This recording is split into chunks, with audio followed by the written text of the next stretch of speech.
तत्व में वो पहले ही विलीन थे। पांचों प्राणों को लेकर त्रिपुटी पर वो खेला करते थे। शरीर वो हमसे बातें किया करते थे। 1992 में छोटे से बरखेड़ा में जब सत्ता स्वरूप में आकाशवाणी हुई तो गुरुदेव ने सोचा कोई सपना हो गया, ज्यादा स्मरण करने लगा हूं मैं तो मुझे सपना हो गया। लेकिन सुबह को क्या देखते हैं कि इंद्रीगंज कॉलोनी में लोगों की एक कतार आई। लोग बोले कि यहाँ कोई संत रहते हैं। महाराज साहब बैठे थे। कई बार पूछा उन्होंने अड़ोसियों पड़ोसियों से, अब किसी को पता ही नहीं। धोखे से उन्होंने हमारा ही दरवाजा खटखटा दिया। जब खटखटाया दरवाजा तो सतगुरु ने खोला फाटक और उस बच्चे का खुल गया त्राटक।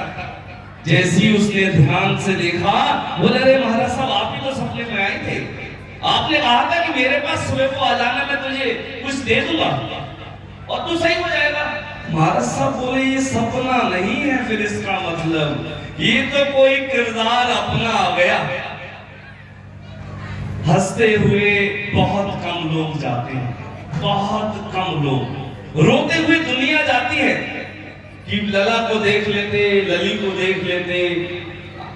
आशा तृष्णा अंत सतावे, तिरपत होशी ना ही रही। और करते हुए अस्पताल की थौर पहुंच गए। कहां पहुंच गए? अस्पताल की थौर पहुंच गए। अस्पताल में डॉक्टर बोला और लाओ।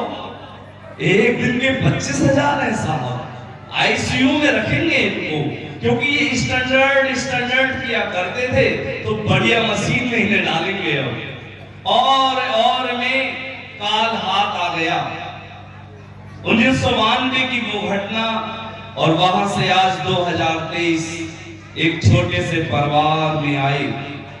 साधारण लिबास, सरल स्वभाव में रहकर इस अमृतमय धारा को जिसने शिव जी ने, महादेव ने, पार्वती ने इस सृष्टि का जब निर्माण किया तो उस परमेश्वर निरंकार का ध्यान किया। किसका ध्यान किया?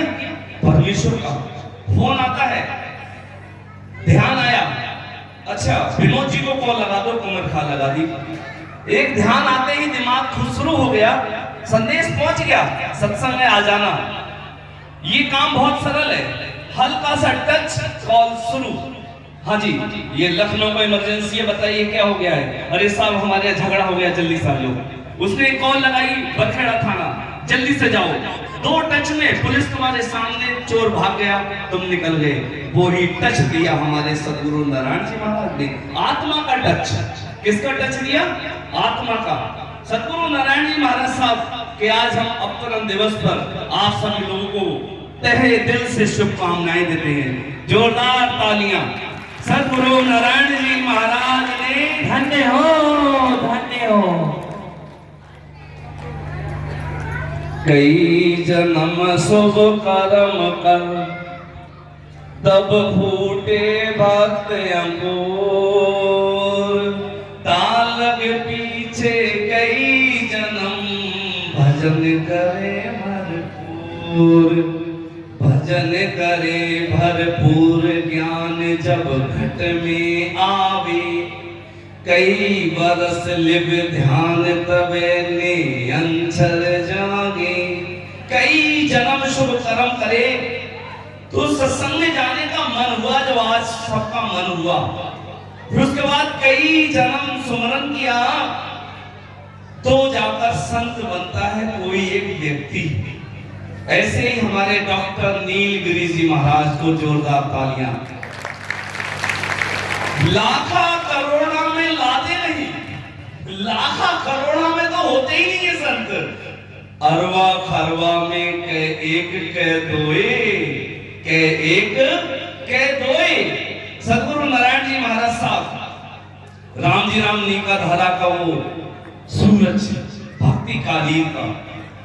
रविदास जी महाराज साहब के बाद अगर किसी को याद किया जाएगा आगे समय में, वो होंगे सदगुरु नारायण जी महाराज साहब, जिनके चरणों में बनारस की गलियों में जब ब्राह्मणों का तांडव चलता था, जहां वेदों के मंत्रों के सामने बड़े बड़े नवाबों का दिल हिलता था, वहां जाति चमार में एक दीप्ति प्रकट होती है और हर सा हीरा छाड़ के करे आन की आस, ते नर जमपुर जाएंगे सतभा खैर रविदास।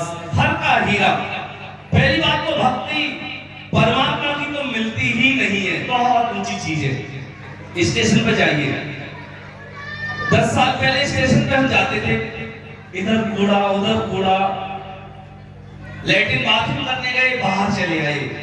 एक राजा आया भारत देश में, स्वच्छता अभियान लगाया, हर जगह स्वच्छता हो गई। ट्रेन लेट हो गई राजस्थान में। अब एक ही ट्रेन चलती थी, मीराबाई के यहाँ जा रहे थे हम मेहता रोड, गुरु महाराज साथ में थे। तो बोले लगा अब क्या करोगे? तो हमने कि राम महाराज अब आप भी बताओ, आप फिर हम बालक। तो उन्होंने कहा अब स्टेशन पे सोना पड़ेगा। हम स्टेशन पे सोए, क्योंकि टिकट जनरल का था, छोटी स्टेशन थी। किसी ने गुरु कर लिए, ऐसे ही भीड़ भाड़ में देखकर तो मानो उसने पेड़ का एक लट्ठा पकड़ लिया, नदी में जो बहा जा रहा था, लट्ठा जब पकड़ लिया, उम्मीद तो जग गई कि लट्ठा है, ये डूबता नहीं है, मैं पकड़ूंगा फिर जाऊंगा।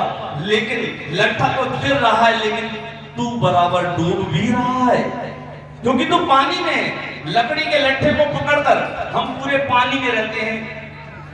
कोई गुरु अच्छे तपस्या वाले मिले तो एक छोटी सी नाव मिल गई, उस नाव से छोटी सी नदी पार हो गई। लेकिन जब गंगा की